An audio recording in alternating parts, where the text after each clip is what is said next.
Good evening. We bring you the latest in the world of sports. I'm Paulo Del Rosario.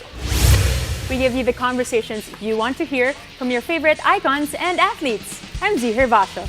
In tonight's game plan, all hail the king! We'll talk about Lebron James' historic night after breaking the NBA all-time scoring record. All hail the bad boys. That's right. We'll also take a look at the Memphis Grizzlies and some moments that gave them their notoriety. And we'll find out about the level of competition between the top scorers and defenders in the PBL All-Filipino Conference. Buckle up, sports fans. Let's get in the game.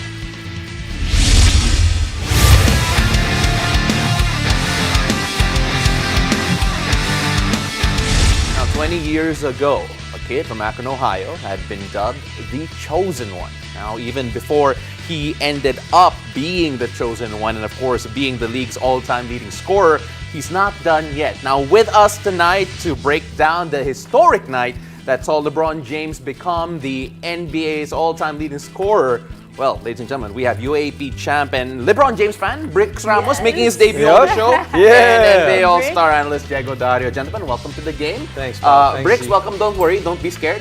The only one you have to be afraid of actually here is Diego. I mean, this guy played in the UAP Championship for 2 years. So Yeah. But it's not scared. It's chill. I was going to ask you about you also. Just one finals. Yeah. Yes, Okay, so unang-una, reactions. Bricks, you must be really happy after seeing LeBron getting that accolade.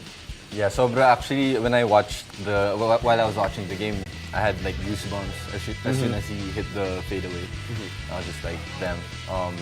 You know, we're never gonna see anybody break this record, or as of now. As of now. As of it now, took as 40 of now. years. Yeah. Oh, it took 40 years. 40 years. I mean, this record, Pao, is older than me and Bricks. Combined. Yeah. Yeah. Wow. Yeah. I mean, we were in practice earlier, we were watching the game, and everyone was imitating the fadeaway of LeBron, and I think what a way to do it. Yeah. In a Lakers jersey fading away. I mean, maybe a tribute to Kobe, I guess. Yeah, probably. And of course, I would say it's combined age of Z and I, but that's not true. Hindi ko sure. No, it's not. I'm telling you right now, hindi totoo. Let's not do the math now. But right, Diego, you mentioned on wearing a Lakers jersey on the home court as well. Yeah. And Kareem Abdul-Jabbar also giving the game ball to him. Parang sobrang wild talaga nung experience. And I'm sure during your practice, napag-usapan na naman yung sino ba talaga yung GOAT. And does this historic event change that conversation between you guys? Well, I'll start it off. Personally, I was an MJ fan growing Okay. up. So Yeah. MJ was my hero, and then eventually it was Kobe when I saw him play in the NBA. But I think with what LeBron did now, I would say personally he's my GOAT. Okay. He's the greatest of all time already, because the knack with him before was he wasn't as pure of a scorer compared to MJ or Kobe. And you can't say that with him to him now, because he's the #1 scorer of all time. Talking about LeBron James, he's also the only player who has 30,000 points, 10,000 assists, and 10,000 rebounds ever. He's the only guy. Of course. And just a reminder po that our producer is actually a Lakers fan. That's why we also saw Kobe there. And a lot of people also consider Kobe to be a very good GOAT, a candidate. But then, Break, siyempre biased ka. Okay? You're going to be a LeBron fan. When you hear all this debate between LeBron and MJ, and after this particular achievement para kay LeBron, what do you feel about that debate? Probably the same as Jegs. You know, even before he beat the scoring record, he was already my GOAT. And I say that because I think, in the GOAT talk, it's more of a subjective thing. It depends per person. Like, how you appreciate the game, how you see the game. If you're a pass-first type of player, Like if you Bricks? like Yeah. Like playmaking, Okay. Parang Diego for ngayon. sure, GOAT mo si Lebron.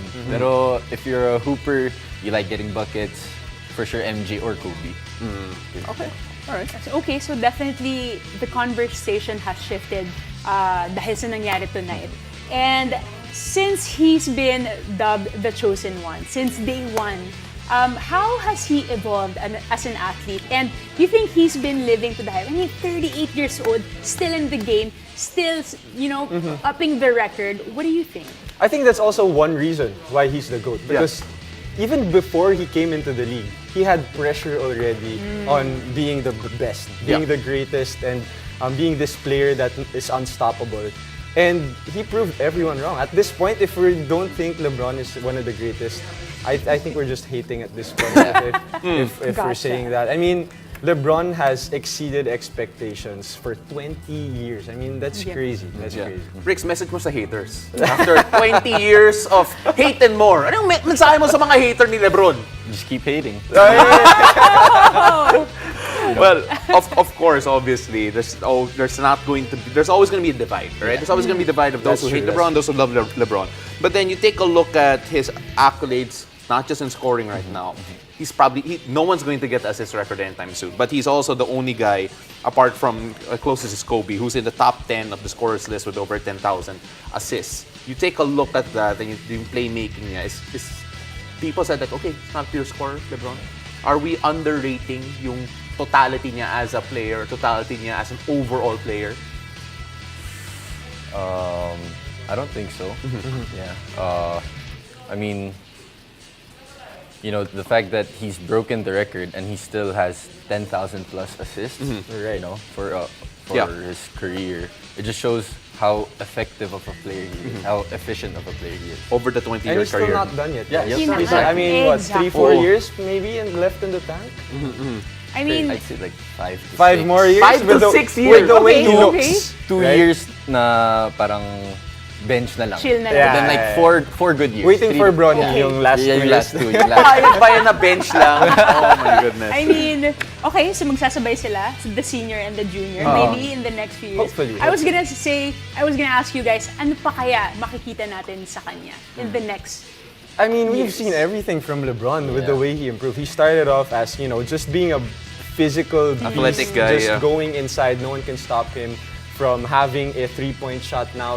I think he's 10th, 9th all time when it comes to three-point made. I mean, that's also one thing that makes him one of the greatest.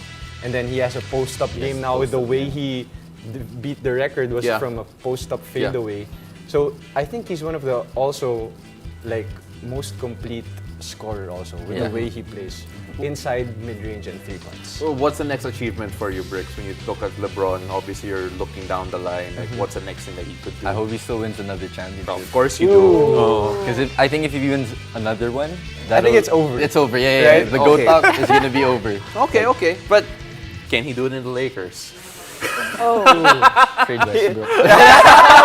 You said it. Oh, you said the magic word. Of course. That gets everyone happy. All right. So right now, obviously, all these records that are being broken, scoring is up. You feel that LeBron's new record, which is obviously the scoring title, do you think it's safe? Because it took 40 years to take this one. 40 years, But wow. then right now, with all of the other high-scoring nights that we're seeing, I've lost count of how many 50-point nights we've seen this season alone. Do you feel that his record is as untouchable as it was before? I think it is. I mean, even if how the game has changed, people are shooting more threes now. I just don't think anybody will be able to play 20 years consistently. Right. Yeah. Dominate Like for 20 even if years. say Steph plays for 5 to 6 more years, scoring just as much, but I don't think aabot Di pa abot rin. eh. Oo, yun naabot dun eh. All right, so a very unbiased answer there from Bricks. But Bricks, you're doing a good job so far. But Yeah. don't go away. Diego, ikaw rin, because we have a lot more to talk about here. Yeah, we'll talk about more NBA because after the break, this time we'll talk about the rowdy young kids on the block, the Memphis Grizzlies. Stay tuned. You're watching The Game.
Welcome back to the game. The NBA has a cast of superstars and characters all around the league. With this are some villains, and all eyes are on the Memphis Grizzlies, who seem to embrace the bad boy image. And still with us to talk about the Memphis villain arc is UAAP champion Bricks Ramos and NBA Philippines All-Star analyst Diego Dario. Guys. All right, guys. Ito na. Because we want to talk about all of the episodes that happened of the Memphis Grizzlies in the show before. But ang dami nangyari in almost consecutive days, consecutive games, and you have Dylan Brooks against Donovan Mitchell. You didn't like that? I did not like that for sure. Jamorant, Jakob Poeltl, and of course Desmond Bane against Jordan Clarkson. And there's just so much there. A lot of people are like making comparisons. Okay, these guys maybe talk too much trash, talk too much, too many side episodes right there. Where are you on the Grizzlies right now, Jegs? I mean, I think it's one of the reasons also why they're competitive is because they're very, very physical. And if you're another team and you're looking at these young guys trying to be physical on you, medyo natural instinct natin, Bricks. If a younger guy is trying to play physical, medyo maiinis ka eh, diba? But when it's, I think the Memphis Grizzlies, I think that's really how they want to play. Yeah. I think especially in the playoffs, and I think that's why they're also seeing success now. But stop it with being tough and all that, because I don't think the vets and the champions are having it. I mean, you mentioned it, it's the physicality, but of course, for sure, there's some psychological warfare going on with this antics nitong Grizzlies. Definitely, they're using it to their advantage. Bricks, how does this play out in the bigger picture na parang, okay, saan yung line na nagiging distraction siya that affects your game? Kasi so far, parang okay sa kanila yung ganitong laro. I think it depends per player. Because some players actually get fired up when people talk trash to them. Right. Like, Are you like ginaganahan? No, Parang I'm quiet lang. Chill. Just like chill, you know. But then, you know, other players, they get discouraged. Yeah. It gets into their minds. And then, you know, they play worse. Parang yung iba nanggigigil. Right. Tapos nawawala yung laro, diba? Sa palagay mo ba, manufactured ba yung bad boy image nila? I think it's the way media is portraying them. I mean, you know, the way social media has a say on the narrative in the NBA. I think, you know, that's what they're trying to do with the Memphis Grizzlies right now. Yeah, but we also have video of Brooks throwing a fist at Spida, jawing at Poeltl. I mean, like, that's not necessarily manufactured now. That's not really media spin, is it? Right? I mean, like, so do you still think that way? I guess it could also just be them embracing the bad boy image and just, you know. I just want to say we don't embrace that bad boy image. We're the least people you're gonna think of when you think of bad boy image on the court. Okay, I was gonna say Bricks is not really a hard guy, though his name is Bricks. It's really a softie too. I mean, again, bigger picture, this is the professional league, you know. Any rep is good rep. Diba? Kahit anong news, kahit, oh my God, bad image. But again, it's the, you know, clickbait and whatnot. How does that affect, like personally, sa inyo, guys, pag may ganong lumalabas, how does that affect you? Like, do you get pumped up more? Or kapag may reputasyon ka. Jegs, ikaw na lang. Good boy image. I mean, I think it's not the image that I want to portray if I'm the player. But if you're Memphis, it's looking like they're embracing what you know, everyone's giving them. But also, I think they're not just tough on the court. They're also tough on internet, on the social media. They would subtweet, right? So like, I mean, tweeting so much, right? Even the Golden State Warriors. There's one time they beat the Golden State Warriors, and someone tweeted strength in numbers or something like that, and they lost. So, but then. Fast forward, the Warriors won the championship, and then Klay talked back when they finally won the whole thing. Yeah, so, no, you can't talk too early. Yeah, it's also they gotta learn. They gotta learn. All right, so I want to bring up a theory here brought up by our producer, si Rain. I'm gonna try to do it in her voice, kasi they're a young team.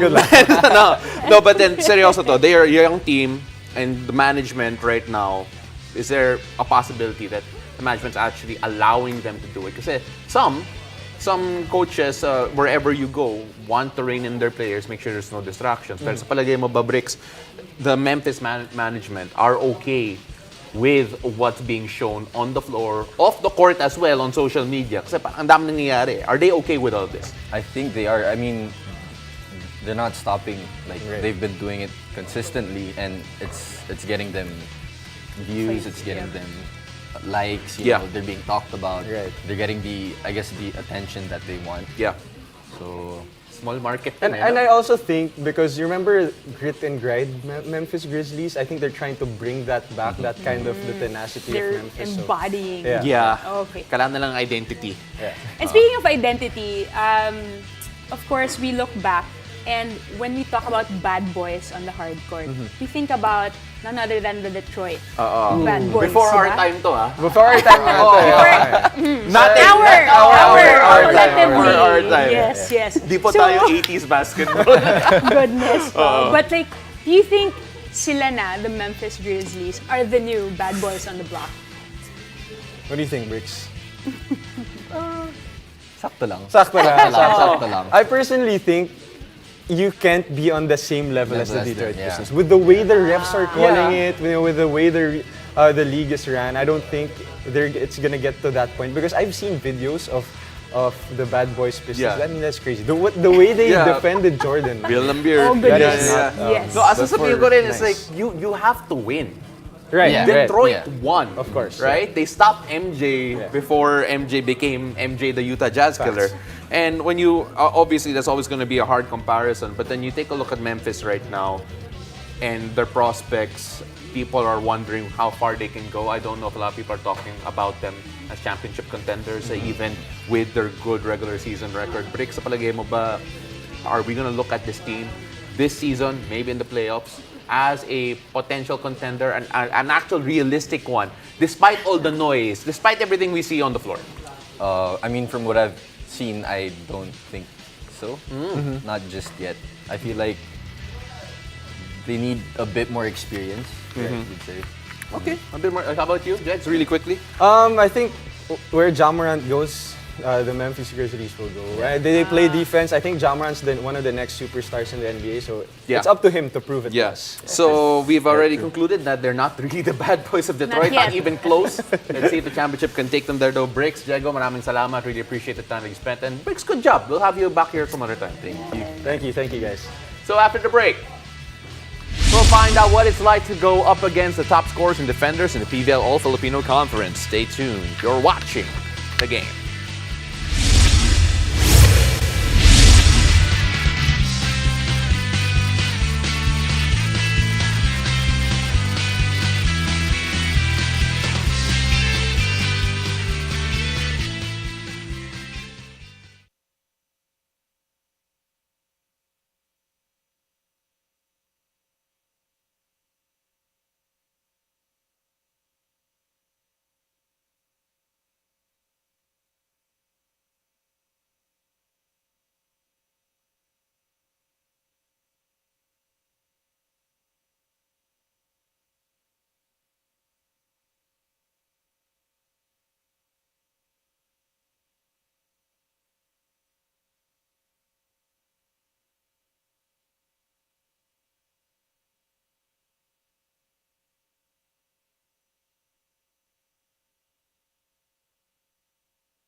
Welcome back. You're watching the game. It's just the first week of the PVL, but we are already seeing the display of firepower on both offense and defense. Now, if you're wondering what it's like to be on the floor with some of the top talents in the league, the US Petrogas Angel, Z Herbacio, will be telling us more about it. Z, thank you very much for becoming an analyst tonight. Thank you. And of course, you've played with a lot of these girls in the past for years on years. And of course, when you name the top scorers and the top defenders, what's your criteria? Obviously, sometimes we will say it's the numbers and all of that, but then you have a lot more reference. I guess now, when it comes to top scorers, siguro yung mga relentless. Getting blocked, getting defended on the floor, pero they would still continue and power on despite all those. And then when it comes to defenders naman, it's pretty much the same. The relentlessness and yung tiyaga, especially now with how the game is being played. It's super fast. The plays have changed also over the time, and these guys have adapted along with it. So let's start off first with the ones who are the top scorers, formidable on offense. Simulan muna natin with Creamline's Ced Domingo, again, someone who I feel has evolved also with the times. Exactly. Ced Domingo definitely has upped her performance. I guess it also helps that ganun yung type of play ni Creamline na it's always first option would always be the middle blocker. Yeah. So Ced would have almost always, she's an MVP. So definitely stepping up to that role and embracing that role. That's another thing. And then another thing, she's not just purely on offense, helping with the numbers and all. Yeah. Blocking also, she's there. Yeah. The character is there. And parang she's stepping up to a more leadership role also in her team. And speaking of evolution, si Mylene Pat, I remember seeing her in college and then her development when she went into the pros. She became a go-to person. Yes. And in fact, even won accolades overseas. Correct. And what more can we say about Mylene Pat? I think she can only go, so much further pa over the years. I'm sure there will be a lot of opportunities for her locally and abroad. And, because we saw there was a dip in her career in the last year. Kasi I guess, overbooked.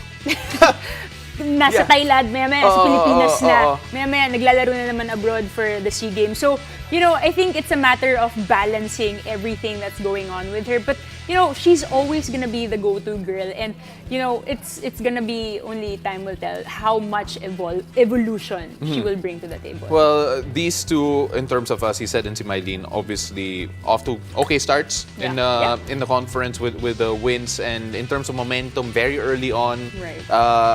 Do we even have to question the consistency that they bring? And of course, what can we watch out for these two teams to make sure that they maintain a good run so far? I think, yun nga they are the go-to girls of their respective teams. I think it's gonna be, it's gonna have to be the whole picture, the bigger picture na who else will complement them inside the court. I think that's gonna be the equation to look out for. Let's go to the other side. Ito from PLDT. We're talking about the defenders this time. Catarado, who I felt was so underrated throughout her entire career. We talked about this before, but then si Catarado, even though I think she's underrated, she's always mentioned as one of the better defenders in Philippine volleyball. Yeah, Catarado, again, during our previous conversation, siya kasi hindi siya masyadong flashy. She's, I remember having this conversation long time ago with Tito Miko pa nga. We parang made two categories of kinds of liberos. Yeah. One is the parang flashy, naggalaw ng galaw. And then the other one is like, pagtingin mo sa bola, andun lang sila. Yeah. Parang they're just there, not too flashy. So, I guess Catarado falls under the not too flashy kind. And again, you're right. Throughout her career, she's been consistently good or best. But it wasn't like, over the top na above everyone else. Yeah. But definitely, she's one of the greater ones. Yeah. And you also had an opportunity to be teammates with si Don. Yes. You've watched her defend more than a lot of people have, probably already in your stint with F2 back in the day. You talk about Don Macandil. What more can we say about her? And of course, it's a surprise that the way she plays is so is Yes. sustainable because she's been doing it for such a very long time, and yet she's so good at what she does. I mean, I guess yun nga, sinasabi natin kanina, it's her technique that makes her, I guess, one of the best talaga. When we have our bathroom conversations, she would say, that's my technique talaga. Tapos naglolokohan kasi kami na, sa beach ate, di talaga ako obra because I need to push off. And ang masasabi ko lang, every time katabi ko si Don, and then sabi ko, oh no, palapag mo yung bola, and biglang, Don, makandili. Nandyan siya. So, you know, I mean, being teammates with her, kahit ako, I'm still in awe. You know, it's incredible. These two girls put on a show last time Yes. around, their five-setter. That's And why. Yep. long may it continue that we see a lot more incredible Definitely. defensive saves from those two women. Z, maraming salamat. Thank you very much for dueling as a host and an analyst here today. No problem, pal. All right, and of course, that will do it for us. And of course, PVL is live every Tuesday, Thursday, and Saturday. You can catch the games on One Sports Plus, Signal Play, and the Smart Live Stream app. And of course, thank you very much, Z. Lead us out. All right. That's it for tonight. Thank you for joining us. I'm Z Herbacho. Catch us weeknights here on One News, One Sports, and One Sports Plus. I'm Paul De Rosario, and this has been The Game.